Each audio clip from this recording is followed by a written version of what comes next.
এই আয়োজনটি যারা করেছে দীর্ঘদিন যাবৎ করে আসছে, অনেকে এখন জীবিত আছেন, অনেকে কবরে চলে গেছেন। এত সুন্দর একটা স্মার্ট আয়োজন, বাংলাদেশে যে কয়েকটি আয়োজন খুব পরিচিত, আপনাদের আয়োজনটি এমনই একটি মাহফিল, এমনই একটি পরিচিত আয়োজন। আল্লাহ তাআলা এই আয়োজনটাকে কিয়ামতের ময়দানে যারা জীবিত এবং যারা মৃত, যারা এসেছেন বসেছেন, যারা বুদ্ধি দিয়েছেন, শ্রম দিয়েছেন, অর্থ দিয়েছেন, পরিকল্পনা করে অক্লান্ত পরিশ্রম করে এত সুন্দর আয়োজনটাকে এস্টাবলিশ করেছেন, আল্লাহ সুবহানাহু ওয়া তাআলা আমাদের সবাইকে মাহফিলের ওসিলায় মাফ করে দেন। সবাই বলেন আমিন। আমিন বললে কি এলাকায় গুনাহ টোনা হয় নাকি? তো জোরে বলেন না আমিন। আমাদেরকে এখানে নিয়ে এসেছেন যিনি, তিনি কে? আল্লাহ সুবহানাহু ওয়া তাআলা। এই মাহফিলগুলোতে, জান্নাতি বাগানগুলোতে মানুষ চাইলে আসতে পারে না, আল্লাহর পক্ষ থেকে নির্বাচিত হওয়া লাগে। আজকে এই জান্নাতি বাগানে যারা আপনারা এসেছেন, আল্লাহর পক্ষ থেকে নির্বাচিত হয়ে, আল্লাহর পক্ষ থেকে নমিনেশন দিয়ে আল্লাহ আপনাদেরকে এই জান্নাতি পার্লামেন্টে নিয়ে এসেছেন, ঠিক কিনা? কিছু লোক আছে কোনো কাজ নাই, ওই মেলার মধ্যে ঘোরাঘুরি করতেছে। কিছু লোক আছে কোনো কাজ নাই, বাড়ির মধ্যে কম্বলের নিচে কুচে মুরগির মতো দুইটা ঠ্যাং ঢুকাই দিয়ে আজারে বসে বসে মমতাজের গান শুনতেছে। আছেন এরকম কিছু লোক? আল্লাহ কবুল করে নাই। মাহফিল কি প্রতিদিন হয়? না, বছরে একদিন দুই দিন মাহফিল হয়। অনেক মানুষ আসে, অনেক মানুষ আসে না। প্রমাণ হয়ে গেছে কারা আসল ইমানদার, আর প্রমাণ হয়ে গেছে কাদের ইমানের মধ্যে ত্রুটি আছে বা ঝামেলা আছে। কেন বললাম এই কথাটা? একটা মাহফিল যারা আয়োজন করে, কি পরিমাণ ত্যাগ, তিতিক্ষা, সাধনা, পরিশ্রম যারা আয়োজন করে তারা জানে। আমি কষ্ট দেওয়ার জন্য আপনাদের বলছি না, কিন্তু এলাকার কিছু মানুষ চিন্তা করে বক্তাকে কোথা থেকে এসেছে, আজকে যাবো কি যাব না, মানে হতাশার মধ্যে থাকে, দ্বিধাহীন, মানে দ্বিধাদ্বন্দ্বের মধ্যে থাকে। কোরআনের ময়দানে যে বক্তাই কথা বলবে, হোক সে 24 ইঞ্চি বক্তা, ফর্সা বক্তা, পরিচিত বক্তা, অপরিচিত বক্তা, ঢাকার বক্তা, মৌলভীবাজারের বক্তা, যেখানে কোরআনের ময়দান কায়েম হবে, আল্লাহ প্রেমিক, কোরআন প্রেমিক, তাওহীদি জনতা সেখানেই ছড়ে যাবে, ঠিক কিনা মুসলমান? এখানে আর খেয়াল করবেন না কে কথা বলতেছে, আয়োজক কারা। অনেক মাহফিলে দেখা যায় ওই কিছু লোক আছে সাইড থেকে টক করে, এবছর কি বক্তা আছে, সামনে বছর আমরা অন্য এলাকায় এর চেয়ে মোটা তাজা বক্তা নিয়ে আসবো।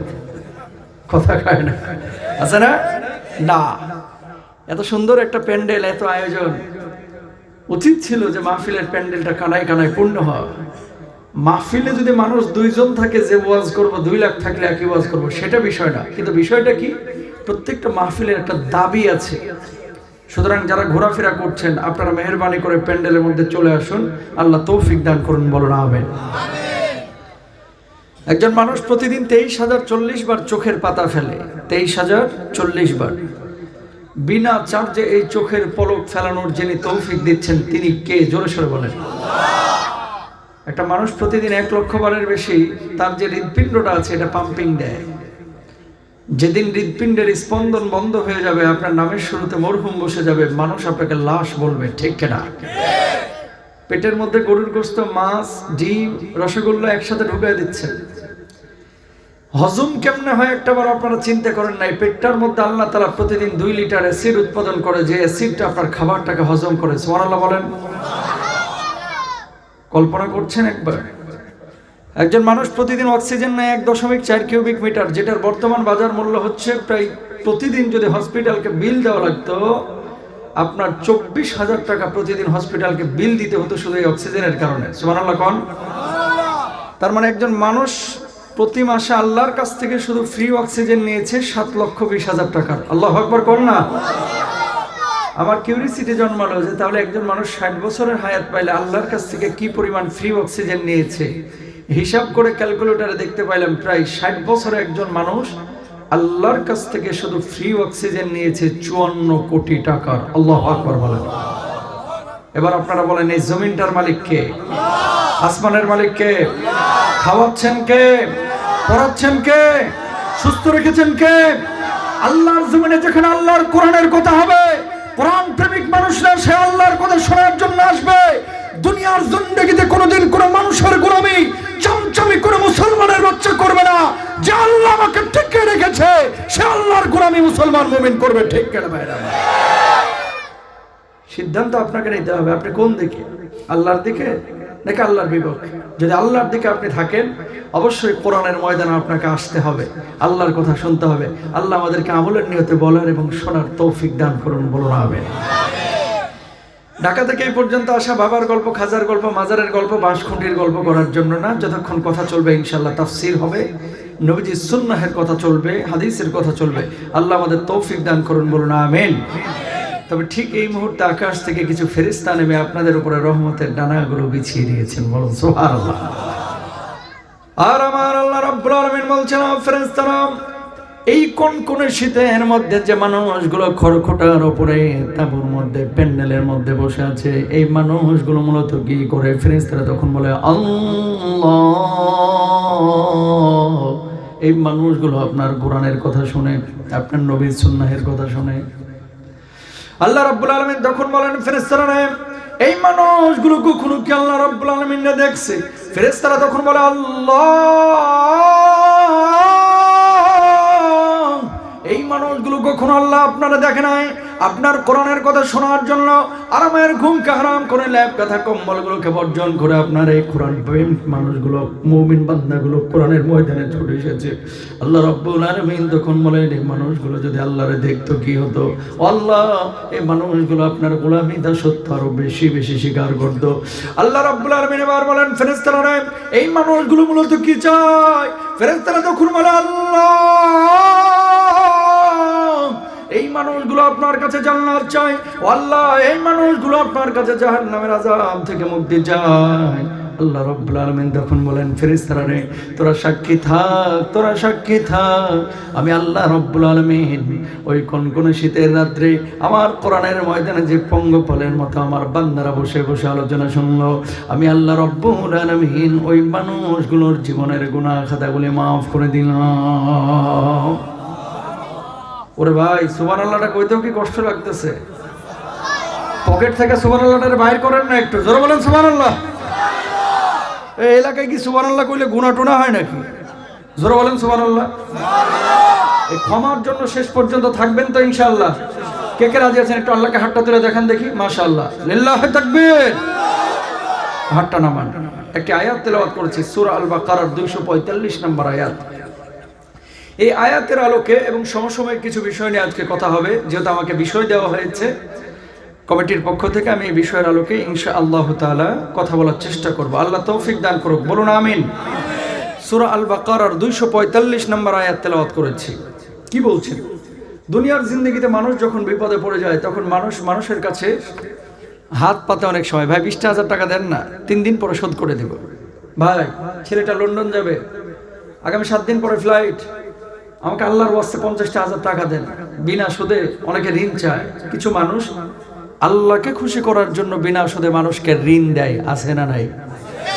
আর কিছু মানুষকে আপনি যতই বোঝান, কাউন্সিলিং করেন, সুদ ছাড়া ভাই গায়ের জ্বরটাও যদি চান, যে ভাই তোর গায়ে জ্বর আইছে, আমার একটু জ্বর দে, বিনা সুদে জ্বরও দিতে চায় না। কথা বলেন ঠিক না? তা আল্লাহ রাব্বুল আলামিনকে কেউ কেউ দুনিয়ার জিন্দেগিতে ঋণ দেওয়ার চেষ্টা করে। আল্লাহ আপনার কাছে ঋণ চাচ্ছেন। আয়াতটা যখন নাজিল হলো, সাহাবা রিদওয়ানুল্লাহি আনহুম আজমাইন বুঝেন নাই আসলে আল্লাহ তাআলা ঋণ দ্বারা কি বুঝিয়েছেন আমাদেরকে। নবীজি পরে ব্যাখ্যা করে বুঝিয়েছেন, সাহাবীরা বুঝেছেন। সুবহানাল্লাহ বলেন। কি বলছেন আমার আল্লাহ রাব্বুল আলামিন? খেয়াল করেন, সূরা আল বাকারা 245 নম্বর আয়াত। মান যাল্লাযী يقرض الله قرضا حسنا فيضاعفه له أضعافا كثيرا والله يقبض ويبسط وإليه ترجعون।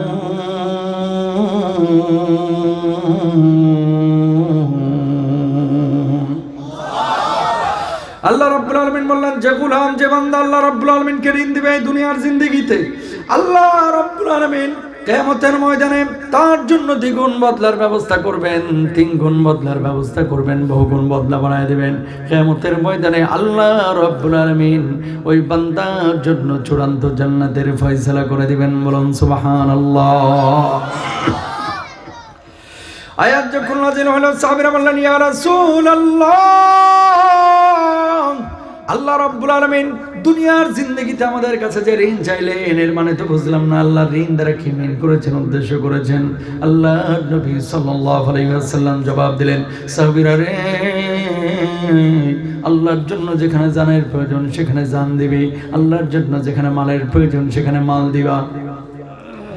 আল্লাহর ঘর নির্মাণ করার জন্য, মসজিদ নির্মাণ করার জন্য সিমেন্টের প্রয়োজন, বালুর প্রয়োজন, ফ্যানের প্রয়োজন, কারেন্টের প্রয়োজন।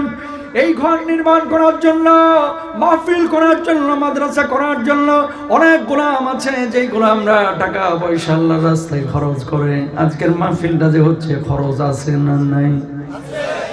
এই মাহফিলের মধ্যে অনেকে খরচ করেছে। মূলত এই খরচগুলো আল্লাহর জন্য যারা করছে, আল্লাহ রব্বুল আলামিনকে তারা টাকা দিয়ে, পয়সা দিয়ে ঋণ দিচ্ছে। বলুন সুবহানাল্লাহ। আর এই জমিনের মধ্যে এমন কিছু আল্লাহর গোলাম আছে, যেই মানুষগুলোর টাকা নাই, যে মানুষগুলোর পয়সা নাই, কিন্তু আল্লাহ রাব্বুল আলামিনের জন্য বুকের তাজা রক্ত সব সময় ঢেলে দেওয়ার জন্য রাজি থাকে, আছে না নাই? ফিনল্যান্ডে কোরআনে আগুন দেওয়া হয়, সুইডেনে কোরআনে আগুন দেওয়া হয়। অনেক মুসলমান আছে মসজিদে বসে বসে নামাজ পড়ে, তসবিহ টিপে। যদি আন্দোলন করার, সংগ্রাম করার প্রয়োজন হয়, রাজপথে যদি মিছিল করার প্রয়োজন হয়, অনেক আল্লাহর বান্দা আছে নামাজ পড়তে রাজি আছি, কিন্তু এই সমস্ত আন্দোলন প্রতিবাদে শামিল হতে রাজি না। এই মানুষগুলো মুনাফিক, ঠিক করে ভাইরা। মুমিন তো সেই, যেখানে যা প্রয়োজন, যেখানে টাকার প্রয়োজন আল্লাহর জন্য দিয়ে দিবে, যেখানে পয়সার প্রয়োজন আল্লাহর জন্য দিয়ে দিবে। আর যেখানে রাজপথে আল্লাহর দ্বীন কায়েমের জন্য, কোরআনের বিধান কায়েমের জন্য বুকের রক্ত ঢালার প্রয়োজন হবে, রক্ত ঢালবে, কখনো কার্পণ্য করবে না, ঠিক না? কিন্তু অনেক মুসলমান মনে করে কি নামাজ, রোজা, হজ, যাকাত এটার নামই শুধু ইসলাম, কথা কয় না। কিছু মানুষ আছে না এরকম, হুজুর নামাজ পড়তে রাজি আছি, হজ করতে রাজি আছি, 3 বার বড় হজ করেছে, 12 বার 14 বার উমরা হজ করেছে, কিন্তু যাকাতের বিষয় আসলে চোখে টিনের চশমা লাগায়, কথা কয় না। যাকাতের বিধান যখন আসবে হুজুর, তখন এই বিধান ওই মানুষ খেয়াল করে না। খেয়াল করে দেখবেন, উমরায় যাচ্ছে প্রতি বছর, হজ করছে প্রতি বছর, নামাজ পড়ছে, 5 ওয়াক্ত নামাজ সামনের কাতারে পড়ছে, কিন্তু যাকাত আদায় করছে না। ট্রান্সজেন্ডার ইস্যু নিয়ে সরকারের ভয়ে মুখ খুলতেছে না, কথা বলেন ঠিক না? কোরআনুল কারীমের 6666টা আয়াতের একটা আয়াত যদি কোনো মুসলমান অস্বীকার করে, ন্যূনতম সন্দেহ যদি তার ভিতরে থাকে, আল্লাহর কসম তার ঈমান নাই, ঈমান নাই, ঈমান নাই, ঠিক কিনা ভাই? নবীজি বলেছেন কিয়ামতের আগে, ভাই আপনাদের কষ্ট যদি না হয়, আমাকে ভালোবাসেন না, একটু ভিতরে এসে বসতে পারবেন? মেহেরবানি করে আসেন না, একটু প্লিজ আসেন, ভালো লাগবে, আসেন। 1 ঘন্টায় তো কি হয়েছে, কষ্ট করে দাঁড়ানোর দরকার না, আসেন প্লিজ। মাশাআল্লাহ। তাকান, বাংলার জমিনে অনেক মুসলমান আছে যারা আল্লাহর জমিনে আল্লাহর বিধানকে কায়েম করার জন্য, কোরআনের বিধানকে কায়েম করার জন্য চেষ্টা চালায়। নামাজ পড়ছে, রোজা করছে, হজ করছে, যাকাত দিচ্ছে, সমস্ত বিধিবিধানগুলো মানছে। আবার যেখানে ইসলামের প্রশ্ন আসছে, কোরআনের প্রশ্ন আসছে, আল্লাহর বিধানের বিপক্ষের কোনো বিষয় যখন সামনে আসে, জাতিকে অনেকে সচেতন করে, ওই জাতি আবার এগুলো নিয়ে পর্যালোচনা করে, সাধারণ মানুষের সামনে সে বিষয়গুলো নিয়ে কথা বলে, সাধারণ মানুষকে সতর্ক করার চেষ্টা করে, আছে না নাই বলেন? আল্লাহ নবী বলেছেন কিয়ামতের আগে এমন কিছু উম্মত তৈরি হবে, যে উম্মতগুলো নামাজ পড়তে পড়তে মসজিদ ভরে ফেলবে, মানে মুসল্লি বেড়ে যাবে মসজিদের মধ্যে, কিন্তু প্রকৃত মুমিন মুসল্লিদের মধ্যে পাওয়া যাবে না। এই জামানা মনে হয় সেই জামানা, ঠিক কিনা? মসজিদের মধ্যে মুসল্লি বাড়ছে, সামনের কাতারে মুসল্লি বাড়ছে, কিন্তু সামনের কাতারে যে মানুষগুলো নামাজ আদায় করছে, সব মানুষগুলো কিন্তু সুদ মুক্ত জীবন যাপন করে না। সামনের কাতারে নামাজ পড়ছে ওই মানুষগুলো কোরআনের সব বিধান বাস্তবায়নের জন্য চেষ্টা চালায় না। সামনের কাতারে নামাজ পড়ছে, জুমার নামাজে 5 তলা মসজিদ পুরো ভরে যাচ্ছে, হুজুর যখন কবরের আযাব করছে, আযাবের বয়ান করছে, হুজুর খুব ভালো, আসমানের উপরের কথা বলছে, হুজুর খুব ভালো, হুজুর জিন্নি সমাজ জীবন, রাষ্ট্রীয় জীবন, পারিবারিক জীবন, রাজনৈতিক জীবনে কোরআনের আইন চালুর কথা বলছে। অমনি কিছু আল্লাহর গোলাম আছে, হুজুর রাজনীতির কথা বলেন না, এগুলাও মুনাফিক। কবরের ওয়াজ করলে হুজুর খুব ভালো, একের হুজুর। আসমানের ওপরের ওয়াজ যতদিন হুজুর করছে খুব ভালো, যেমনি হুজুর বলছে পার্লামেন্টের মধ্যে কোরআনের আইন চালু করতে হবে, হুজুর খারাপ। জানতে হবে যেটা খারাপ বলতেছে এটা আবু জাহেলের মামাতো ভাই। এটা আবু জাহেলের কি ভাই? আসেনি এরকম কিছু লোক? ট্রান্সজেন্ডার ইস্যুটা আজকে বাংলাদেশ কেন সারা পৃথিবীর বুকে এটা এমন একটা ইস্যু, যদি এখনই আপনি আওয়াজ না তুলেন, আমি বলতেছি না যে এটা সরকার আইন করে এটাকে পাশ করতেছেন না, পশ্চিমা বিশ্বের কিছু কুকুর, আবারও বলি পশ্চিমা বিশ্বের কিছু কুকুর এই বাংলার জমিনের মুসলমান মানুষগুলো এইভাবে সংঘবদ্ধ আছে, এরা এটা পছন্দ করে না। এই জন্য পরিবারকে টার্গেট করে এরা পরক্রিয়া বাড়ায় দিচ্ছে, জেনা বাড়ায় দিচ্ছে, ট্রান্সজেন্ডার ইস্যুটাকে বাড়ায় দিয়ে বাংলার জমিনে ঘরে ঘরে সমকামী পয়দা করার চেষ্টা করছে, ঠিক কিনা? আল্লাহ রাব্বুল আলামিন কি বলছেন খেয়াল করেন, ইয়াহাবু লিমান ইয়াশাউ ইনাসা ওয়া ইয়াহাবু লিমান ইয়াশাউ যুকুর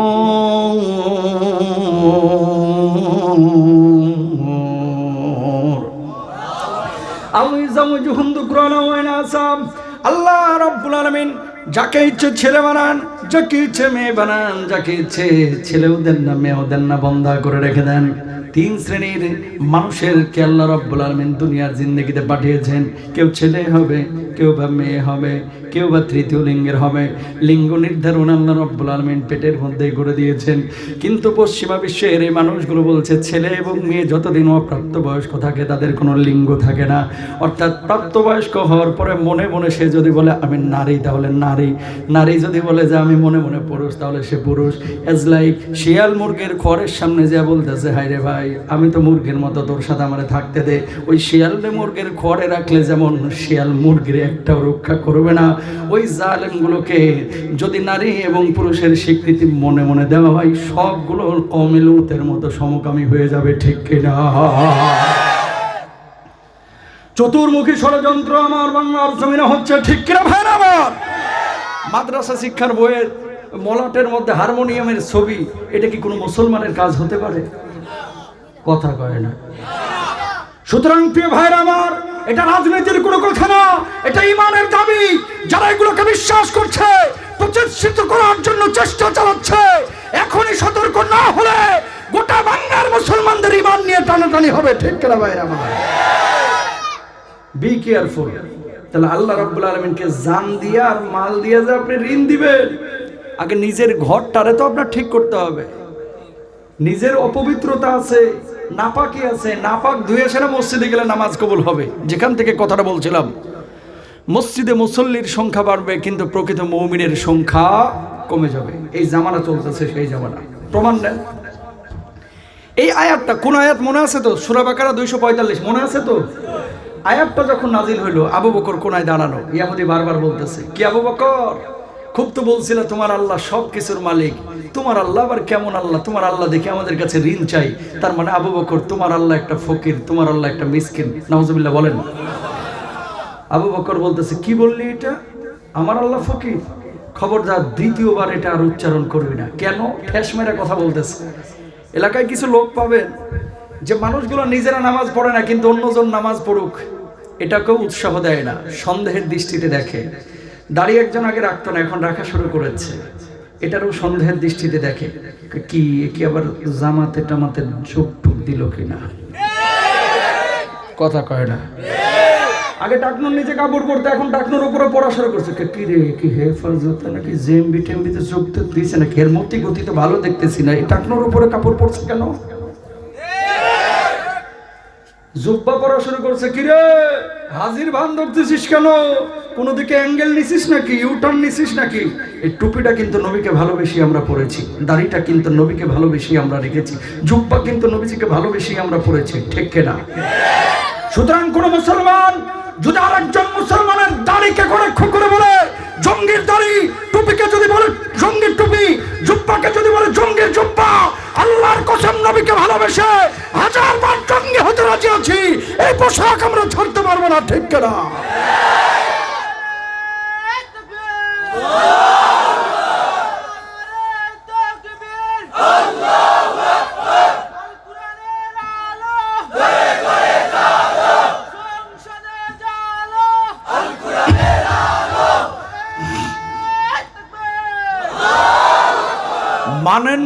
মানেন, ইসলামের কোনো বিধানকে কখনো কটাক্ষ কেউ করবেন না, মুরতাদ হয়ে যাবেন ইনশাআল্লাহ বলেন। কেন বললাম কথাটা? আয়াত নাজিল হয়েছে, ইহুদি কিন্তু অর্থ বুঝে নাই, বারবার আবু বকরের ঠেস মেরে কথা বলতেছে। ঠেস মারারে আপনাদের এলাকায় কি বলে আমি জানি না, ঠেস মারা বোঝেন? তুচ্ছ তাচ্ছিল্য করে। কি আবু বকর কি আল্লাহ না সব বানাইছে, কেমন আল্লাহ দেখে আমগো কাছে ঋণ চায়? আবার বলছে আল্লাহ ফকির।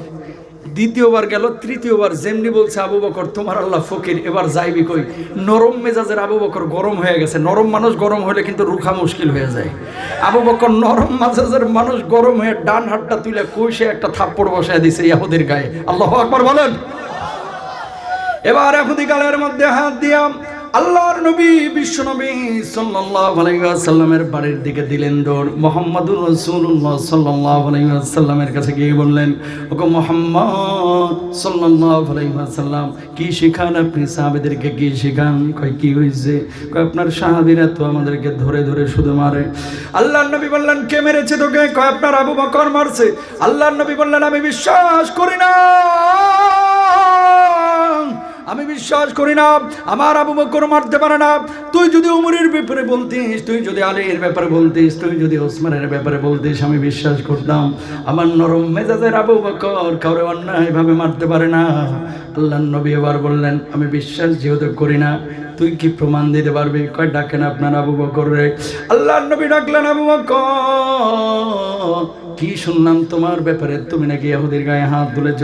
আবু বকর বললেন, ওগো নবীজি, এই জালেম একবার না দুইবার না, মানদাল্লাযী ইউকরিদুল্লাহ কারদান হাসানা, যে আয়াতটা কতদিন নাজিল হয়েছে, আয়াতের অপব্যাখ্যা করে আল্লাহ যে আমাদের কাছে ঋণ চাইছে, সে তিনবার আমার আল্লাহকে ফকির মিসকিন বলে গালি দিয়েছে। ওগো নবীজি, ও যদি আমার গালি দিত আমি কিচ্ছু বলতাম না, আমার বাপ মারে গালি দিলেও আমি কিচ্ছু বলতাম না, কিন্তু আমার সামনে আমার আল্লাহকে কেউ ফকির মিসকিন বলবে, আমি আবু বকর হাত গুটায় বসে থাকতে পারি না, ঠিক কিনা? আল্লাহরে গালি দিলে কলিজায় আগুন জ্বলে কি জ্বলে না? মারামারির সময় অনেকে বলেন, তুই আমার গালি দিচ্ছিস দে, আমার মার নাম তুলে গালি দিবি তো তোর জিহ্বা টেনে ছেড়ে ফেলবো, ঠিক কিনা? আমার মায়ের চাইতে আমার আল্লাহ অনেক প্রিয়, তাই না? তা আল্লাহকে গালি দিলে যদি কলিজায় কারো আগুন না জ্বলে, জানতে হবে এটাও মুনাফিক। এটাও কি? ফিনল্যান্ডে কোরআনে আগুন দেওয়া হয়, সুইডেনে কোরআনে আগুন দেওয়া হয়, ডেনমার্কে নবীকে কটাক্ষ করা হয়, অনেক মুসলমান মিছিল করে জুমার নামাজের পরে, অনেক মুসলমান বাড়ির মধ্যে বসে বসে গরুর গোশত দিয়ে খিচুড়ি খায়। ও মুসলমান, উচিত ছিল তোমার ইমানের দাবি নিয়ে রাজপথ আন্দোলন করা, প্রতিবাদ করা, ঠিক কিনা? এটা তোমার ইমানের দাবি। সারাক্ষণ খালি তসবিহ নিয়ে টিপাটিপি করা, এটার নাম ইবাদত না। যখন যেভাবে যে প্রয়োজন সেইভাবে তোমাকে ঝাঁপিয়ে পড়তে হবে। আবু বকর তো আপনার আমার চাইতে তাহাজ্জুদ একটু কম পড়তো, কম না বেশি? স্বাভাবিকভাবে বলতেছি, বুঝছেন কথাগুলো। আবু বকরকে আপনার আমার চাইতে নামাজ কম পড়তো না বেশি? রোজা দু একটা মনে হয় কম রাখতো, নামাজ পড়তো বেশি, রোজা করতো বেশি, হজ করতো বেশি, সাদাকা করতো বেশি। কিন্তু আল্লাহর প্রশ্ন যেখানে এসেছে, নরম মেজাজের আবু বকর কিন্তু হাত গোটায় বসে থাকে না, প্রতিবাদ করেছে, ঠিক কিনা? সুতরাং বাংলার জমিনে ট্রান্সজেন্ডার ইস্যু আসুক, বাংলার জমিনে কোরআনের কোন বিধানের ইস্যু আসুক, আল্লাহর এই জমিনে কোরআনের বিধানকে কায়েম করার জন্য কোন বিষয় আসুক, কোন মুসলমান নিশ্চুপ বসে থাকতে পারে না। যে যেখান থেকে পারবে সেভাবেই চেষ্টা করবে, ঠিক কিনা? ইহুদি বলতেছে, কি বলছে আপনার আবু বকর? তুই নাকি আল্লাহর গালি দিছিস, সত্য? আপনার আবু বকর মিথ্যা কথা বলতেছে। আল্লাহর নবী বলছে, কি আবু বকর, তুমি নাকি মিথ্যা কথা বলতেছো? আবু বকর জবাব দিলেন, ইয়া রাসূলুল্লাহ, আমি মিথ্যা কথা বলছি না, আমি সত্য কথা বলছি। ঈমান আনার পর থেকে আবু বকরের জবান দিয়ে কোনোদিন মিথ্যা কথা বাইর হয় নাই। ওই ইহুদি মিথ্যা কথা বলছে। আল্লাহর নবী বললেন, ইহুদি তুই নাকি মিথ্যা কথা বলছিস? বলে না, আপনার আবু বকর মিথ্যা কথা বলছে, আমি আল্লাহরে গালি দিই নাই। আল্লাহর নবী বিপদে পড়ে গেলেন। বিচার তো একটা করতেই হবে, কারণ ইহুদিকে যদি এখন ফিরিয়ে দিই, গোটা মদিনায় ছড়াইয়া দিবে। মুহাম্মদুর রাসূলুল্লাহ সাল্লাল্লাহু আলাইহি ওয়াসাল্লাম নিজ গোত্রের লোক দেখে বিচার করে নাই, ঠিক কিনা? আবু বকর ওই ব্যক্তি আল্লাহ রাব্বুল আলামিন গালি দিয়েছে, তুমি কি সাক্ষী হাজির করতে পারবা? আবু বকর জবাব দিলেন, ওগো নবীজি,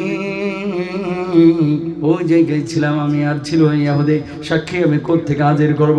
আল্লাহর নবী সাল্লাল্লাহু আলাইহি ওয়াসাল্লাম বললেন, আবু বকর, যদি তুমি সাক্ষী হাজির করতে না পারো, যেভাবে তুমি ইহুদিরে থাপ্পড় বসাইছো সেইভাবে তোমার একটা থাপ্পড় দিবে।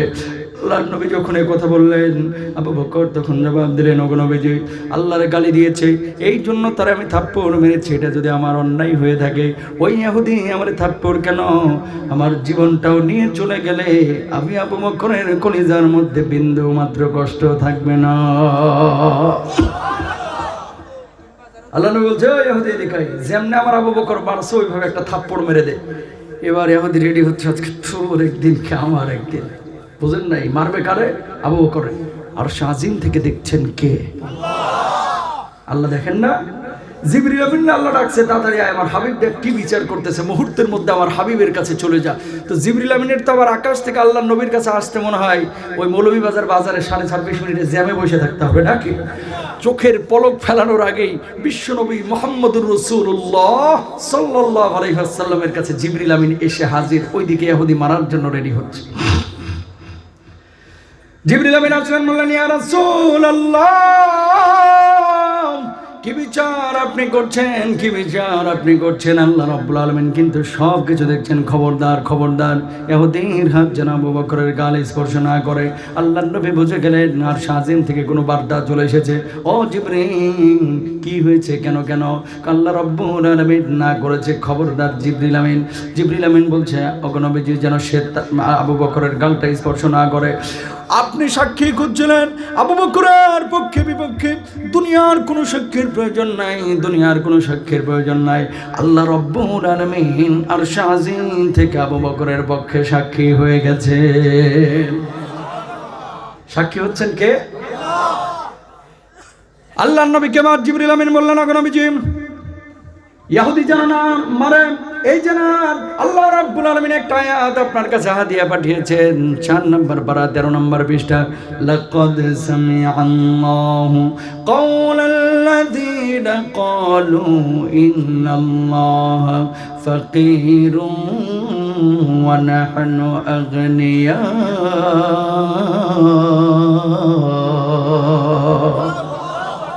আল্লাহ রাব্বুল আলামিন তার কথা শুনেছেন যে আমার আল্লাহকে ফকির বলেছে, যে আমার আল্লাহকে মিসকিন বলেছে। আমার আল্লাহ ফকির না, আমার আল্লাহ মিসকিন না। এই দুনিয়ার জিন্দেগিতে যে মানুষগুলো আমার আল্লাহরে ফকির মিসকিন বলে, এই মানুষগুলো দুনিয়ার জিন্দেগিতে সবচাইতে বড় বড় ফকির মিসকিন, ঠিক কিনা? লন্ডন যে পকেটে 2টা পয়সা হয়েছে, এখন পাশের বাড়ির মানুষরা আর মানুষ মনে করে না, এরকম কিছু চামুন্ডা আছে না নাই? কথা বলেন। আগে ছিল গরিব, টিন সেটের বাড়ি, বাপ ছিল গরিব, এখন ছেলে মেয়ে বিদেশ যাওয়ার পরে পকেটে 2টা পয়সা আছে, আপন ভাইকে বার্তা দেয় না। বিয়ের অনুষ্ঠান হচ্ছে, বাইসা বাইসা যেগুলো বান্ডিল দিবে এগুলোর আগে দাওয়াত দেয়। আর একই গোষ্ঠীর সিএনজিওয়ালা, অটোওয়ালা, লসিমন করিমনওয়ালা, এরকম চালক টালক থাকে না, একই গোষ্ঠীর, এগুলোর দাওয়াত দেয় না। রাস্তায় দেখা কয় আইলে আইস, কথা কন না কেন? টাকার গরম। আল্লাহ নবী বলেছে ওই ওলিমার খাবার সবচেয়ে নিকৃষ্ট খাবার, যে ওলিমার মধ্যে বাইসা বাইসা শুধু ধনীদের দাওয়াত দেওয়া হয় আর গরিবদেরকে নেগলেক্ট করা হয়। এই জামানা হচ্ছে সেই জামানা, ঠিক কিনা? 10,000 করে যেটা দিবে এটার আগে দাওয়াত দেয়, একবার ফোন দেয় না, 30 বার ফোন দেয়, ভাবি না আসলে কিন্তু মাইন্ড করব। কথা কয় না, ভাবি না আসলে কিন্তু মাইন্ড করব। একই মানুষ আবার গরিব মানুষটারে একটা বার ফোন দিয়ে খবর নেয় না। ও মুসলমান, তুমি ইমানের গণ্ডির মধ্যে থেকে আল্লাহর সাথে তুমি গাদ্দারি করতেছো। টাকা আল্লাহ দিয়েছে, আজ থাকবে কাল থাকবে না। সকালবেলার ধনী রে তুই ফকির সন্ধ্যা বেলা। পয়সা আল্লাহ তাআলা দেয় মানুষকে কখনো পরীক্ষার জন্য, কিয়ামতের ময়দানে কিন্তু হিসাব দেওয়া লাগবে ভাই। ওয়ান মালিহি মিন আইনা ইকতাসাবা ফিমা আনফাক, কোন পথে তুমি খরচ করেছো, উপার্জন করেছে কোন পথে, আল্লাহর হিসাব দেওয়া লাগবে। আলহামদুলিল্লাহ, গর্বে আমাদের বুকটা ভরে যায়। এই সিলেট অঞ্চলের মানুষের যেমন আল্লাহ পয়সাও দিয়েছে, তাদের বুকটাও বড় করেছে, কলিজাটাকেও বড় করেছে, ঠিক কিনা? আমি দুবাই মাহফিল করি প্রতি বছর, আমি অবাক হয় যে আল্লাহ তাআলা একটা অঞ্চলকে কিভাবে কবুল করে। দুবাই বলেন, ওমান বলেন, কাতার বলেন, যত বড় বড় ব্যবসায়ী সব সিলেটি। আলহামদুলিল্লাহ বলেন না? ইশারা কার? এই জমিনটা ভাই পবিত্র জমিন, এই মাটিটা পবিত্র মাটি, অলিয়া উলিয়ার মাটি, পদস্পর্শে ধন্য হওয়া মাটি এই সিলেটের মাটি। কিন্তু এই সিলেটের মাটিতে থেকে কিছু কিছু মানুষ এমন এমন কিছু কাজ করে যে কাজগুলোকে সত্যিই আমাদের কলিজার মধ্যে, হৃদয়ের মধ্যে রক্তক্ষরণ ঘটায়। এটা কিন্তু উচিত না, এটা আমরা আশাও করি না। বলবেন হুজুর কি? কে আলিয়া, কে কমি, কে মাস্টার্স করেছে, কে ডাক্তার হয়েছে, কে ইঞ্জিনিয়ার হয়েছে, এগুলো দেখবেন না। প্রথমে দেখবেন লোকটা মুসলমান কিনা। যদি মুসলমান হয় সে আমার ভাই। কথা বলেন না কেন? ফুলতলি বিশ্বাস হুজুরের অনেক অনুসারী আপনারা আছেন, আলহামদুলিল্লাহ। অনেকে সংগঠনের মানুষ আছেন, আলহামদুলিল্লাহ। অনেকে আছে চরমনায়ের লোক, আলহামদুলিল্লাহ। উদারভাবে যখন মুসলমানদের সামনে দ্বীনি দাওয়াতি কথাগুলো পেশ করবেন, ভালো জিনিসগুলো নেবেন। যদি আপনার কাছে মনে হয় যে এই জিনিসটা খারাপ, ওটা নেবেন না। মানুষকে মানুষ হিসেবে মূল্যায়ন করেন, দল দিয়ে মানুষকে মূল্যায়ন করবেন না। ঠিক কিনা ভাইরা আমার? তবে হ্যাঁ, একটা জায়গায় আমরা এক, যারা আল্লাহর জমিনে আল্লাহর দ্বীনকে কায়েমের জন্য চেষ্টা করছে, তারা আমাদের কলিজার টুকরা। তারা আমাদের কি? কলিজার টুকরা। তারা আমাদের ভাই। তাদেরকে সাপোর্ট করবেন, ভালোবাসবেন, মহব্বত করবেন, সহযোগিতা করবেন। আল্লাহ আপনাদেরকে সহযোগিতা করবে ইনশাআল্লাহ। বলেন না? আয়াত যখন নাযিল হলো, সাহাবীরা এবার বুঝলেন আল্লাহ রাব্বুল আলামিনকে যেখানে প্রয়োজন জান দিতে হবে, যেখানে প্রয়োজন মাল দিতে হবে। ইবনে কাসির রাহিমাহুল্লাহ তাফসীরের মধ্যে উল্লেখ করছেন, কিয়ামতের ময়দানে আল্লাহ রাব্বুল আলামিন এক শ্রেণীর মানুষকে দাঁড় করাবেন বিচারিক আদালতে। আল্লাহ রাব্বুল আলামিন বলবে, গোলাম, এই যে দরজাগুলো দেখছিস, সেই দরজাগুলো কিসের দরজা? মানুষগুলো তখন বলবে, আল্লাহ, এই দরজাগুলো জান্নাতের দরজা। আল্লাহ রাব্বুল আলামিন তখন বলবে, গোলাম, জান্নাতের মধ্যে কি তোর যাইতে মন চায়? মানুষগুলো তখন বলবে, আল্লাহ, হ্যাঁ হ্যাঁ, জান্নাতে যাইতে তো মন চায়। আল্লাহ রাব্বুল আলামিন তখন বলবে, যা যা যা গোলাম, জান্নাতের যেই দরজা দিয়ে খুশি সেই দরজা দিয়ে আল্লাহর জান্নাতে চলে যাব। সুবহানাল্লাহ। মানুষগুলো অবাক হয়ে যাবে আর বলবে, আল্লাহ, দুনিয়ার জিন্দেগিতে কি এমন কাজ করেছিলাম যার জন্য আজকে আপনি জান্নাতের ফয়সালা করলেন? আল্লাহ রাব্বুল আলামিন তখন বলবে, গোলাম, দুনিয়ার জিন্দেগিতে তুই আমার জন্য খাবারের ব্যবস্থা করেছিলি, আমার জন্য রাস্তা নির্মাণ করেছিলি, আমার জন্য, আমার দিন কায়েমের জন্য বুকের রক্ত ঢেলে দিয়েছিলি, জীবনটাকে উৎসর্গ করেছিলি। আমি আল্লাহ রাব্বুল আলামিন সেগুলোকে ঋণ হিসেবে গ্রহণ করে দ্বিগুণ তিন গুণ বহুগুণ বদলা বাড়িয়ে আমি আল্লাহ রাব্বুল আলামিন তোর জন্য জান্নাতের ফয়সালা করে দিয়েছি। বলুন সুবহানাল্লাহ। ঈমানের দাবি আছে ভাই। ইমানদার যারা দাবি করবে নিজেকে দিন কায়েমের পথের কর্মী হবে, আল্লাহর জমিনে আল্লাহর কোরআনের বিধান কায়েমের জন্য চেষ্টা করবে, আল্লাহর নবীর সুন্নাহ পালনের জন্য চেষ্টা চালাবে, সেই মানুষগুলো সুদ ছাড়বে, ঘুষ ছাড়বে, বেপরদা হয়ে চলাফেরা করবে না। সে মানুষগুলো কোরআনের সমস্ত বিধানগুলো মেনে নেবে। সাহাবীরা যখন ঈমান এনেছে, ঈমান আনার আগের ছিল এক ধরনের জীবন, আর ঈমান আনার পরের ছিল এক ধরনের জীবন। ছোট্ট সাহাবী, যুবক সাহাবী আল্লাহর নবীর কাছে আসলেন আব্দুল্লাহ যুলবাজাদাইন। চাচা ছিল মুশরিক, মূর্তি পূজা করত। আল্লাহর নবীর কাছে আসলেন, বললেন, ওগো নবীজি, ঈমান আপনার উপরে আমি আনতে চাই। আল্লাহ রাব্বুল আলামিন সঙ্গে সঙ্গে এর কলিজার মধ্যে এমন ঈমানের নূর পয়দা করে দিয়েছেন। আল্লাহর নবী বললেন, বুঝে শুনে কি ঈমান আনতেছো? কয়, হ্যাঁ। কালেমা পড়ো, আশহাদু আল্লা ইলাহা ইল্লাল্লাহ ওয়া আশহাদু আন্না মুহাম্মাদান আবদুহু ওয়া রাসূলুহু। আল্লাহর নবী কালেমা পড়ে দিলেন, এবার ঈমান আনলেন। ঈমান আনার পরে চাচার কাছে গেলেন, ও চাচা, ঈমান এনেছি মুহাম্মদ সাল্লাল্লাহু আলাইহি ওয়াসাল্লামের উপরে, আল্লাহর প্রতি ঈমান এনেছি, আর আপনার ধর্ম পালন করতে পারবো না। সঙ্গে সঙ্গে চাচা একেবারে তেলে বেগুনে জ্বলে উঠলেন। এত বড় তোর সাহস, আমার ধর্ম থেকে মুখ ফিরিয়ে বাপ দাদার ধর্মকে ছেড়ে মুহাম্মদুর রাসূলুল্লাহ সাল্লাল্লাহু আলাইহি ওয়াসাল্লামের উপরে ঈমান এনেছিস, এই মুহূর্তে তুই বাড়ি থেকে বের হবি।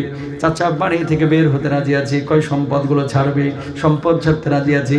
খামারের উটগুলো ছাড়বে, কয় খামারের উটও ছাড়তে রাজি আছে। তারপরেও কি ঈমান ছাড়বি না? কয় না, তারপরেও ছাড়বো না। এমনকি জীবনটাও যদি ছাড়তে হয়, আল্লাহর নামে শপথ করে বলছি, জীবন ছাড়তে রাজি আছে, কিন্তু ঈমান ছাড়তে রাজি না।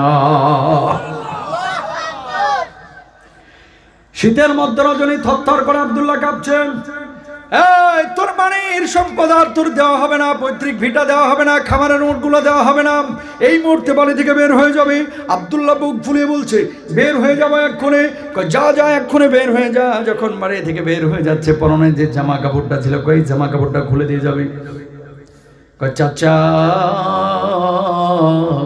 আল্লাহর দোহাই লাগে, হাতটা জোর করে বলে, আপনি আমার জামা কাপড়টা খুলে নিয়েন না, লজ্জা স্থানটা ঢেকে রাখা আমার জন্য আবশ্যক।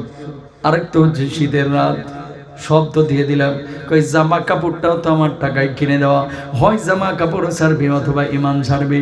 সঙ্গে সঙ্গে আব্দুল্লাহ রাদিয়াল্লাহু তাআলা আনহু জামা কাপড় খুলে উলঙ্গ হয়ে গেলেন। বলুন আল্লাহু আকবার। উলঙ্গ অবস্থায় লজ্জা স্থান খোলা, বুড়িমার কাছে গেলেন। ও মা, ইমান আনার কারণে আমার চাচা কি অবস্থা করেছে দেখো মা।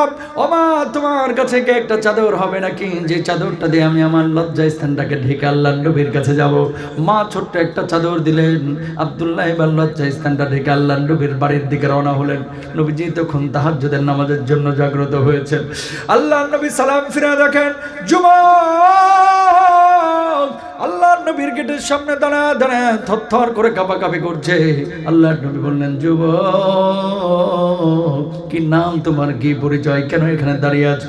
এবার যুবক জবাব দিলেন, নবীজি আমি আব্দুল্লাহ, এই যে কতদিন ইমান এনেছি, ইমান আনার কারণে আমার চাচা আমার বাড়ি কেড়ে নিয়েছে, আমার খামারের ওঁটগুলো কেড়ে নিয়েছে, আমার পোশাক আশাক কেড়ে নিয়েছে, পৈতৃক সম্পত্তি কেড়ে নিয়েছে, এমনকি আমার পরনের জামা কাপড়টা পর্যন্ত এই শীতের রজনীতে কেড়ে নিয়েছে। ওগো নবীজি, দুনিয়ার আমার বলতে আর কিচ্ছু নাই, সব কিছু ছেড়ে এসেছে, কিন্তু ঈমান আমি ছাড়ি নাই। বলুন আল্লাহু আকবার। আল্লাহর নবী বললেন, আব্দুল্লাহ এই জায়গায় একটু দাঁড়াও, ঘরের মধ্যে থেকে আমি আসছি। আল্লাহর নবী ঘরের মধ্যে গেলেন, ইয়ামানি ডোরা কাটা একটা চাদর নিয়ে আসলেন। আল্লাহর নবী আবার আব্দুল্লাহর গায়ের উপরে বিছিয়ে দিলেন, আর বললেন, আব্দুল্লাহ এই চাদরের মালিক আমি তোরে বানায় দিলাম, খবরদার মন খারাপ করিস না যে দুনিয়ায় তোর কেউ নাই, তোর সঙ্গে আল্লাহ আছে, আল্লাহর রাসূল আছে, তোর সঙ্গে আল্লাহ আছে, আল্লাহর রাসূল আছে, মন খারাপ করবি না। অমনি আব্দুল্লাহ বললেন, নবীজি আপনার কাছে আমার একটা আরজি আছে, শুনবেন নাকি, আমার জন্য একটু দোয়া করবেন নাকি? আল্লাহর নবী বললেন, আব্দুল্লাহ কি দোয়া তোর জন্য করব? আল্লাহ রাব্বুল আলামিনকে বলেন, আল্লাহ যেন আমার শাহাদাতের মওত দান করেন। ঈমান আনার বয়স হয়েছে মাত্র একদিন। কয়দিন জোরে বলেন? কয়দিন? ঈমানের বয়স একদিন, অথচ রাত্রে বেলায় নবীজির কাছে বলতেছে, আল্লাহর নবী আপনি আমার জন্য একটু দোয়া করেন, আল্লাহ যেন আমার শহীদ করে। ঈমানের পাওয়ার আছে না নাই? আল্লাহর নবী দোয়া করলেন, আল্লাহ আমার আব্দুল্লাহকে আপনি শাহাদাতের মওত দান করেন। আল্লাহ আব্দুল্লাহর রক্ত কাফের বেঈমানদের জন্য আপনি হারাম করে দিয়েন। বলুন আল্লাহু আকবার।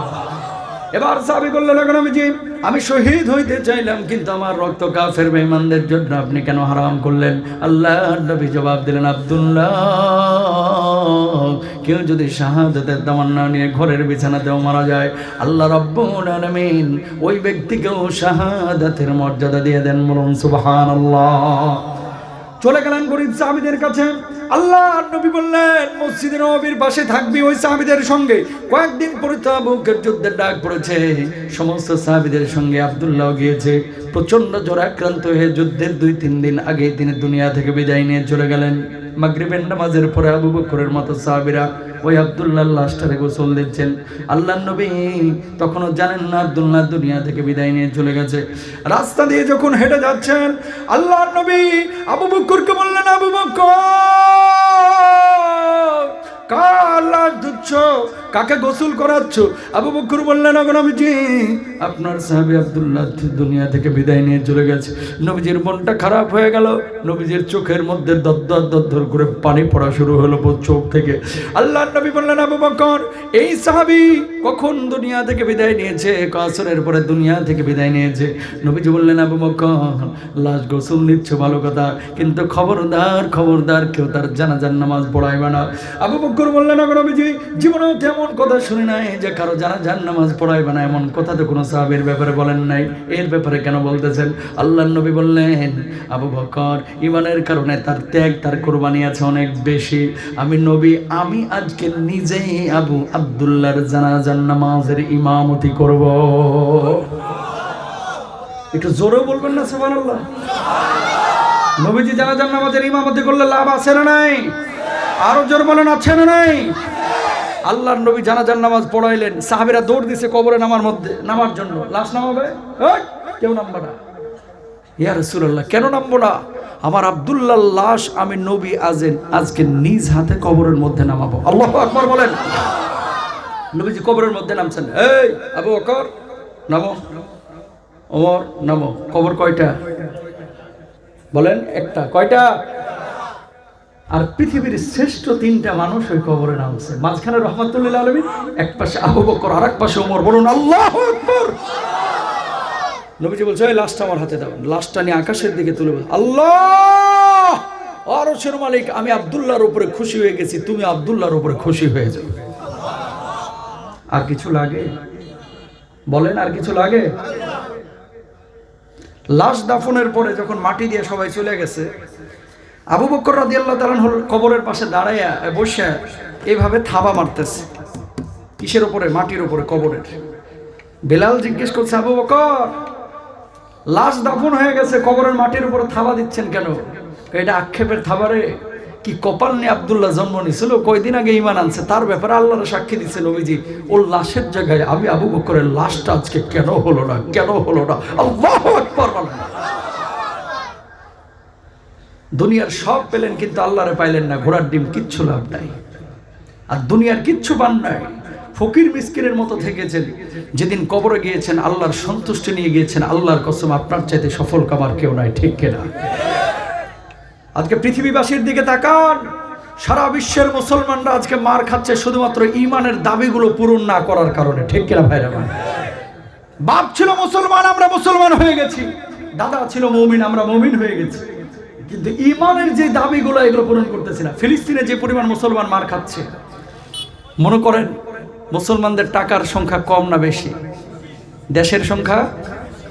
সৌদি আরবে যে পরিমাণ টাকা আছে, এই পরিমাণ টাকার 1/3 যদি খরচ করত, ইসরায়েলের মতো দেশের মানচিত্র এই মিডল ইস্টে থাকতো না, ঠিক কিনা ভাইরা? কাতার যদি করত, দুবাই যদি করত, অন্যান্য দেশগুলো যদি করত, জর্ডান যদি চাপা দিত, ইসরায়েলের কোনো মানচিত্র এই পৃথিবীতে থাকতো না, ঠিক কিনা? আমার তো মাঝে মাঝে মনে হয় আরব বিশ্বের মুসলমানদের চাইতে বাংলাদেশের মুসলমানদের কলিজায় ঈমানের জোর বেশি, ঠিক কিনা ভাইরা? এই বাংলার জমিনে ভারতের সাথে যেমন সীমান্ত আছে, যদি ফিলিস্তিনের কোনো সীমান্ত, ইসরায়েলের কোনো সীমান্ত থাকতো, আর যদি সীমান্ত খুলে দেওয়া হতো, আল্লাহ পাগল, কোরআন পাগল অনেক মুসলমান আছে, অন্তত 10 কোটি মানুষ ইসরায়েলের জানোয়ারগুলোকে সাইজ করার জন্য যার ময়দানে চলে যেত, ঠিক কিনা ভাইরা? কিন্তু এই সুযোগ নাই। অনেক বড় দেশ, মানে দূরের দেশ ওদের। প্রিয় ভাইরা আমার, ঈমানটারে মজবুত করেন। সাহাবীরা একদিকে ঈমান এনেছে, দুনিয়ার সব ছেড়েছে, কিন্তু ঈমান ছেড়ে নাই। আর আমাদের ঈমানের চিত্র কি? আল্লাহর নবী সাল্লাল্লাহু আলাইহি ওয়াসাল্লাম কি বলছেন খেয়াল করেন। এই উম্মত মার খাবে মূলত যে সমস্ত কারণে, আমার উম্মতের মধ্যে যখন 5টা পাপ বেড়ে যাবে, আমার উম্মতকে আল্লাহ রাব্বুল আলামিন আযাব দিবেন। অন্য হাদিসের মধ্যে আল্লাহর নবী বলছেন, লা ইয়াকুনান্না মিন উম্মতি আকওয়ামুন ইস্তাহিল্লুনাল হাইরা ওয়াল হারিরা ওয়াল খামরা ওয়াল মাযিফ। আমার উম্মতের মধ্যে এক শ্রেণীর উম্মত এমন বাইর হবে যে উম্মতগুলো জিনা ব্যভিচারকে হালাল মনে করবে, মদ পানকে হালাল মনে করবে, গান বাজনাকে হালাল মনে করবে, চিকন চাকন পোশাক পরিধানকে হালাল মনে করবে। এই জামানা হচ্ছে সেই জামানা। যুবকরা এখন এমন চিকন চাকন পোশাক পরিধান করে। আগে তো চিকন ছিল, এখন যত ছেঁড়া তত ফ্যাশন, ঠিক কিনা? কিছু যুবক আছে এমন প্যান্ট পরে যেন কুকুরে এই প্যান্টগুলোরে কামড়ায় কামড়ায় ছিঁড়ে ছিঁড়ে রাখছে, কথা কয় না। লন্ডন থেকে আইছে, লন্ডন থেকে এয়ারপোর্টে নামার পরে হাফ প্যান্ট পরে ফেলেছে, সতর খোলা, হারাম।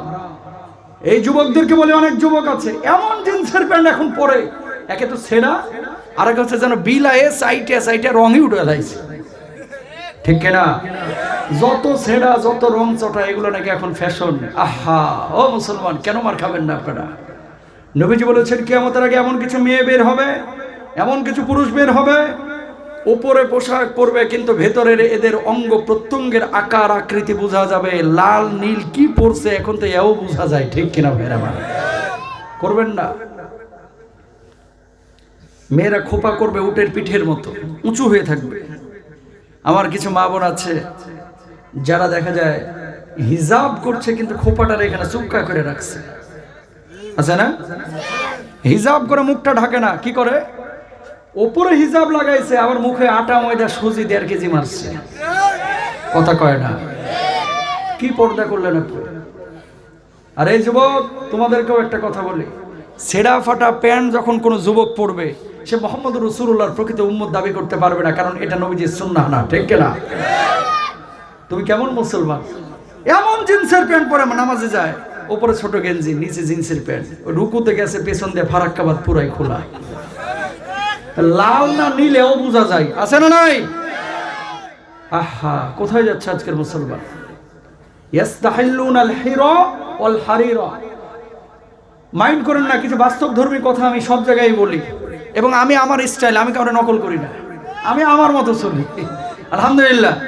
প্রত্যেককে আলাদা একটা স্বতন্ত্র আল্লাহ তাআলা বৈশিষ্ট্য দিয়েছে। আমার যোগ্যতা নাই, কিন্তু রিয়েল কিছু কথা বলি, শুনেন। ইদানিং কিছু মুরব্বী বাইর হয়েছে, বাপ মা অভিভাবক বাইর হয়েছে, ছেলে মেয়ে অনার্স মাস্টার শেষ করেছে কিন্তু বিয়ে দিতে চায় না, জানে যে এটা আরেকজনের সাথে প্রেম করতেছে, বাধা দেয় না। যদি হুজুর বলে যে কি গো, ছেলে মেয়ের উত্তরবঙ্গের ভাষায় বলে বেটা বিটির বয়স হয়েছে, বিয়ে শাদী দিবা না, কথা বুঝেন নাই? ছেলে মেয়ের বিয়ের বয়স হয়েছে, বিয়ে টিয়ে দিবা না? তোমার ছেলেকে মেয়েকে দেখলাম রিক্সায় ঘুরতেছে অমুক বাজারে, কই এই বয়সে একটু একটু এরকম করে, আছে না নাই? এই বয়সে একটু একটু এরকম করে, তার মানে ওই বাপ মা জেনা ব্যভিচারকে সাপোর্ট করলো, ঠিক কিনা ভাইরা আমার? তো নবীজি বলছেন যে জেনা ব্যভিচার, অবৈধ প্রেম পরক্রিয়া, এগুলোকে মানুষ সহজ করে ফেলবে। এই জামানা চলতেছে, সেই জামানা। বাপরে বাপ, এক একটা যুবক অনেকে আছে ভাই, বিশ্বাস করেন, প্রেমের সেঞ্চুরি করছে, সেঞ্চুরি। এরপরে বিয়ার সময় বাপের কাছে যা বলে, আব্বা মেয়ে একটা বিয়ে কর্ম, আল্লাহ এই মেয়েটা যেন একেবারে রাবিয়া বসরির মতো দিনদার হয়। তো তুই কতদূর দিনদার হয়েছ? আছে না? নিজের কোনো খবর নাই দিনদারিতার, কিন্তু মেয়েকে বিয়ে করতে যাচ্ছে দিনদার। অনেক মেয়ে আছে 5জন 7জন ছেলের সাথে সম্পর্ক, বিয়ে করার সময় আল্লাহওয়ালা দিনদার খুঁজছে, কখনো সম্ভব না। যেখান থেকে কথাটা বলছি, ইয়াস্তাহিল্লুনাল হিরা, জেনা ব্যভিচার অবৈধ প্রেম, এই সমস্ত জিনিসগুলোকে বন্ধ করতে হবে, ইনশাআল্লাহ বলেন।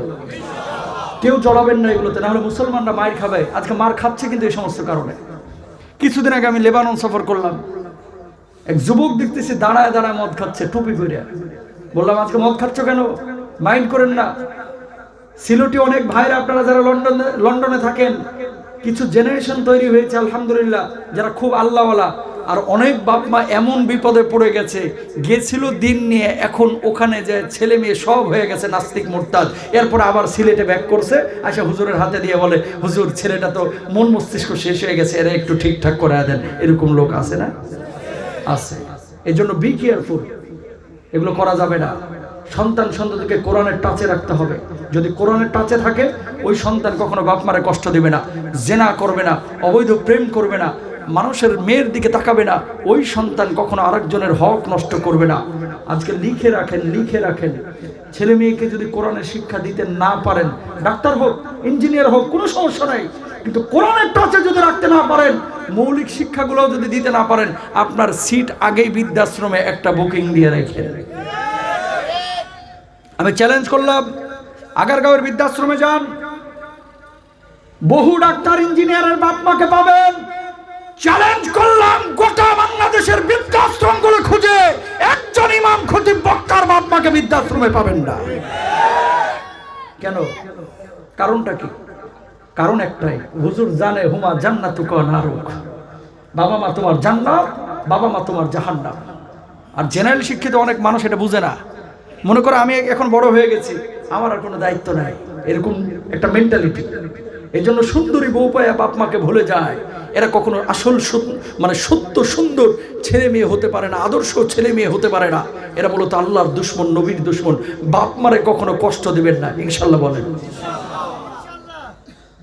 নবীজি কি বলছেন? নবীজি সাল্লাল্লাহু আলাইহি ওয়াসাল্লাম কি বলছেন দেখেন, ওয়া তার রাজুল ইমরাতাহু ওয়া উক্কা উম্মাহু। কিয়ামতের আগে যে সমস্ত পাপের কারণে আল্লাহ রাব্বুল আলামিন হাল্লা বিহাল বালা, উম্মতের উপরে আযাব গজব দেন, এর মধ্যে উল্লেখযোগ্য একটা আযাব হচ্ছে, একটা কারণ হচ্ছে, সুন্দরী রমণী স্ত্রী পেয়ে অনেক সন্তান আছে তার মায়ের অবাধ্য হয়ে যাবে, মাকে বেল দিতে চাইবে না, পাত্তা দিতে চাইবে না, বাপ মারে কাছে রাখতে চাইবে না।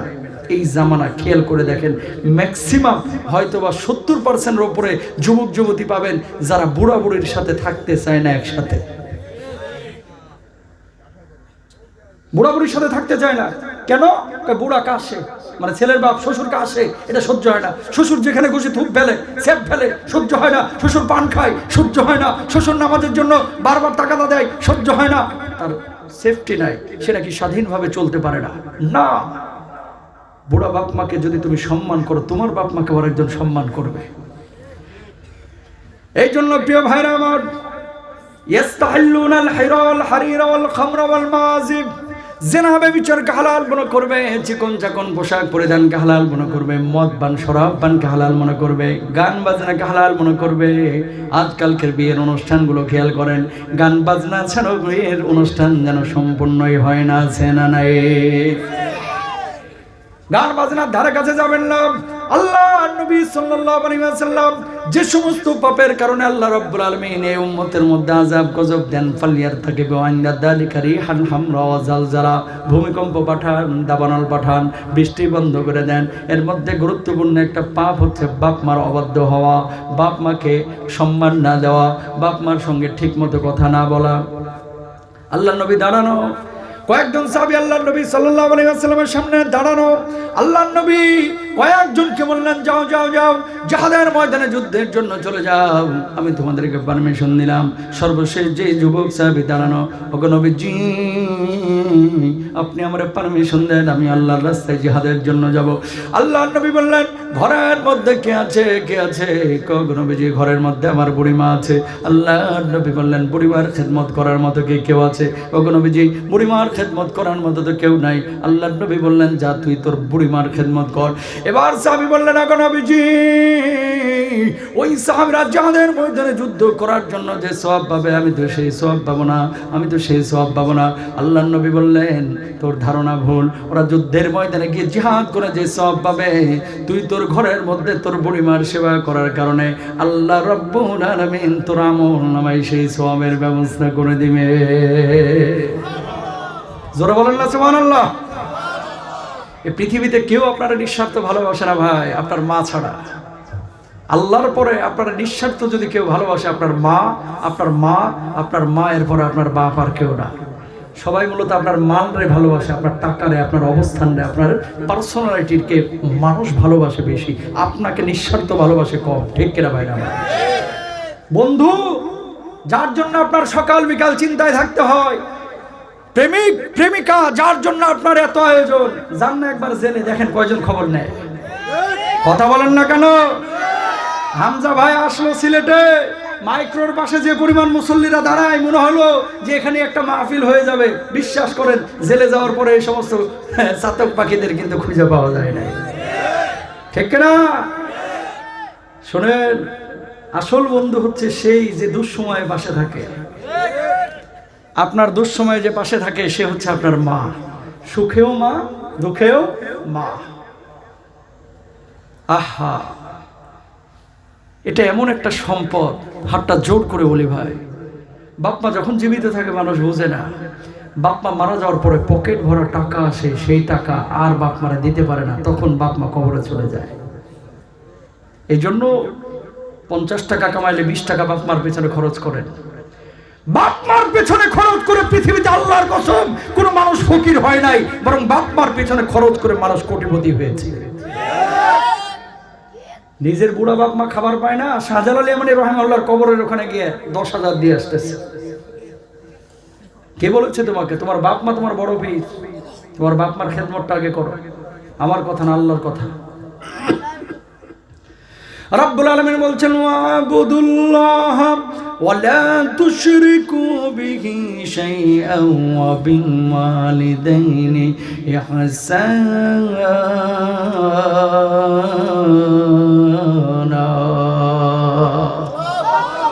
আল্লাহর ইবাদত করো, আল্লাহর সঙ্গে কাউকে শরীক করো না, আর বাপ মার সঙ্গে ভালো আচরণ করো। তুমি যখন লন্ডন থেকে আসো, বন্ধুকে ফোন দাও, ও বন্ধু 4 বছর পরে লন্ডন থেকে আসছি, তোর জন্য কি কিছু আনবো? বন্ধু বলে মোবাইল নিয়ে আসিস, আইফোন নিয়ে আসিস, জামা কাপড় নিয়ে আসিস, এটা নিয়ে আসিস, সেটা নিয়ে আসিস। ভাইকে ফোন দাও, ভাই বলে এটা নিয়ে আসিস, সেটা নিয়ে আসিস। খেয়াল করে দেখেন, আপনি আপনার মাকে ফোন দিয়ে বলেন, মা এত মানুষ এত কিছু যাচ্ছে, তোমার জন্য কি আমি কিছু আনবো? মা তখন জবাব দেয়, ও সন্তান, শুধু তুই আমার বুকের আমার বুকে ফিরে আয়, আমার আইফোন দরকার নাই, যাই নামাজ দরকার নাই, আমার তোকে দরকার, ঠিক কিনা? ঢাকা থেকে যখন আসেন অনেকে ব্যাগের দিকে তাকায়, আপনার মা আপনার মুখের দিকে তাকায়। এই মাটারে কষ্ট দিয়েন না। অনেক সময় পাশের বাড়ি থেকে 2-3টা পিঠা দিয়ে আসা হয়, মা খায় না ভাই। মা কি করে, ওই বাটির উপরে রেখে পিঠাগুলো রেখে দেয় যে আমার বাজান হয়তো বা বাইরে থেকে এসে খাবে। এটার নাম মা। দুবাইয়ে সিলেটের অনেক শিল্পপতি আছে, আমি তো মাহফিলে যাই প্রতি বছরই প্রায়। এক ভাই দেখলাম কেনাকাটা করতে করতে উঁচু করে ফেলাইছে মার্কেটে, মানে ব্যাগটা। এত মাল নিবেন কেমনে? হুজুর 4 বছর পরে দেশে যাচ্ছি, যারে ফোন দিই সেই বলে এটা আনিস, সেটা আনিস। বললাম বাপ মা জীবিত? হ্যাঁ। বাপ মা কি আনতে বলছে? চোখ দিয়ে টপ টপ করে পানি পড়া শুরু হয়েছে। হুজুর মারে একমাত্র পাইলাম, আমার বাপরে পাইলাম, যারে ফোন দিলাম যে আম্মা 4 বছর পরে দেশে যাচ্ছি, তোমার লাগে কি আনবো, তোমাদের জন্য কি আনবো? আমাদের জন্য কিচ্ছু লাগবে না, আমাদের জন্য শুধু তুই নিজে আয়, তোরে আমাদের দরকার। সুবহানাল্লাহ বলেন। বুড়া বাপটা, আপনি তো ঘুমায় থাকেন, সকালবেলায় থরথর করে কাঁপতে কাঁপতে চা বাগানে চলে যায়, কর্মস্থলে চলে যায়। একটা বার আপনারা বলে না যে কেন কাজে যাচ্ছিস না। এই বাপটারও কষ্ট দিয়েন না। মনে পড়ে না বাপের কথা? মনে পড়বে যেদিন কবরে চলে যাবে, সেদিন মনে পড়ে আর কাজ হবে না। কত ঈদ চলে গেল, বাবা নতুন জুতা কিনে না, নতুন জামা কিনে না। কেন? বাপেরও মন চেয়েছে, তোমাকে ঋণ করে হলেও কেনার ব্যবস্থা করে দিয়েছে, কিন্তু বাপ নিজে কিনে নাই। কেন কিনে নাই? পকেটে টাকা ছিল না, তোমার বুঝতে দেয় নাই, হাসি মুখে উড়িয়ে দিয়েছে। গতবারেরটাই তো এখনো ছেড়ে নাই রে, কেন আমি নতুন কিনবো? এটা হচ্ছে তোমার বাবা। মা কাঁদে চোখ দিয়ে, বাবা কাঁদে অন্তর দিয়ে, ঠিক কিনা? বাবা তুমি কেমন আছো ছোট মাটির ঘরে, তোমার কথা হৃদয় মাঝে পড়ছে বারে বারে। বাবা তুমি কেমন আছো ছোট মাটির ঘরে, তোমার কথা হৃদয় মাঝে পড়ছে বারে বারে। বাবা গো বাবা, বাবা গো বাবা,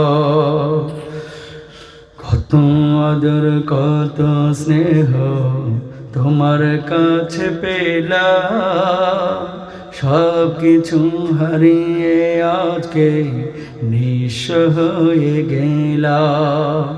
কত আদর কত স্নেহ তোমার কাছে পেলাম, সব কিছু হারিয়ে আজকে নিঃস্ব হয়ে গেলাম। ভালোবাসি তোমায় বাবা, বুকটা যে যাই ছিঁড়ে, তোমার কথা হৃদয় মাঝে পড়ছে বারে বারে। বাবা গো বাবা, বাবা গো বাবা, তোমার মা তো আপন কেহ পাই না তো আর খোঁজে, তাই তো আজ ঘুমের ঘরে অশ্রুতে যাই ভিজে। তোমার মা তো আপন কেহ পাই না তো আর খোঁজে, তাই তো আজ ঘুমের ঘরে অশ্রুতে যাই ভিজে। সুখে থেকো পরম সুখে জান্নাতের ভেতরে, তোমার কথা হৃদয় মাঝে পড়ছে বারে বারে। বাবা গো বাবা, বাবা গো বাবা, বাবা তুমি কেমন আছো ছোট মাটির ঘরে, তোমার কথা হৃদয় মাঝে পড়ছে বারে বারে। সবাই বলেন রব্বির হামহুমা কামা, জোরে বলেন রব্বায়ানি সগীরা।